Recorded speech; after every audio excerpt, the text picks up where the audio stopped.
Ош облусунун Кара Суу районундагы аймактык ооруканада текшерүү болуп, дарыгер бейтаптан акча алганы аныкталды.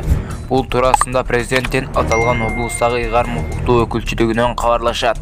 Маалыматта өлкө башчынын облустагы өкүлүнүн орун басары Данияр Жаныкулов Кара Суу райондук аймактык ооруканасына текшерүүгө барганы айтылат.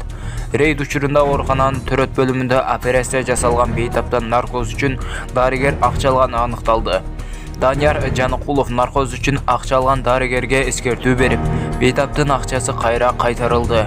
Ошондой эле Кара Суу райондук аймактык ооруканасынын ашканасы ооруканага аймагында иш жүргүзүп жаткан дарыгыналар текшерилди, дешет маалымат кызматынан.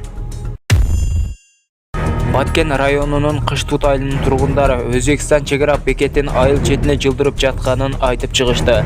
Алар 4 ноябрда өзбекстандык чек-арачылар экскаватор менен жер казып, чек-ара бекетин курууга аракет кылып жатканын каршылык билдиришти.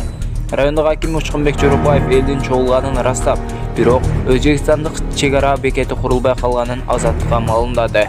Кыштут айыл өкмөтүнүн Таян айылынын четиндеги такталган чек-ара тилкесине Өзбекстандын чек-ара бекети курулмак болгон.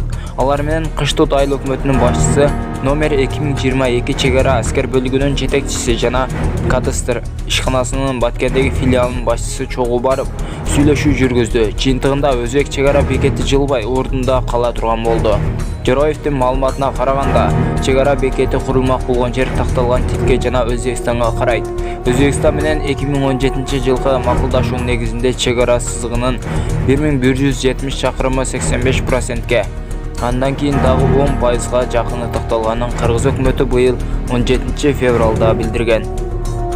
Видеого лайк басып жана каналга жазылып, жандагы коңгуроочуну да баса кетиңиздер.